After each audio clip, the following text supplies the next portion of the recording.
यवतमाल वाशिम के सांसद भावना गवली के खिलाफ केंद्रीय एजेंसियों द्वारा एक्शन लिए जाने के बाद से ही अगले लोकसभा चुनाव में उनकी दावेदारी पर भी सवाल उठने लगा है।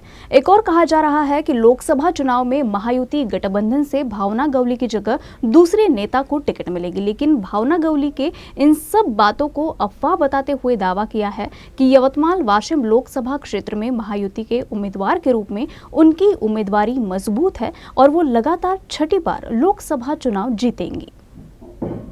मला असं वाटतं की आता मी 5 वेळेला या भागाचं प्रतिनिधित्व करते आणि त्यामुळे साहजिकच आहे की बऱ्याच मंडळींना वाटतं की आपणही कुठेतरी उमेदवारी मिळवावी आणि त्या उमेदवारीच्या नादामध्ये हा सगळा चाललेला खटाटोप आहे। कुठलीही विचारणा झालेली नाही। हे कसं असतं की आपल्या सोयीने प्रत्येक जण मतदारसंघामध्ये बोलत असतो। अनेक लोकांनी तर असे दावे केले की माझं तिकीट मी कन्फर्म करून आणलं वगैरे वगैरे। तुम्ही मागच्या आत्ताच्या काळामध्ये काही पार्टीमधल्या लोकांचं स्टेटमेंट ऐकलं असेल तर ह्या ज्या असतात ह्या चर्चा आहेत, अशी कुठलीही चर्चा झालेली नाही।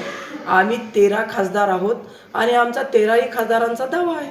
नाही, मला असं काही वाटत नाही आणि असं जरी काही असेल तर त्यांची कानउघाडणी आमचे मुख्य नेते आदरणीय मुख्यमंत्री एकनाथजी शिंदे साहेब करतील अशी मला अपेक्षा आहे।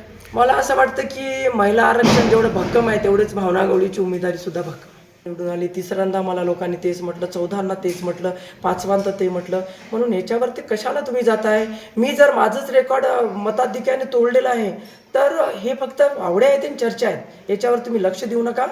या ठिकाणी निश्चितप्रमाणे मी सांगते की 100% माझा विजय या ठिकाणी जनतेच्या आशीर्वादाने होईल आणि वरिष्ठ सुद्धा माझ्या नावाचा 100% विचार करतील, याच्यात कुठेही मला शंका नाही।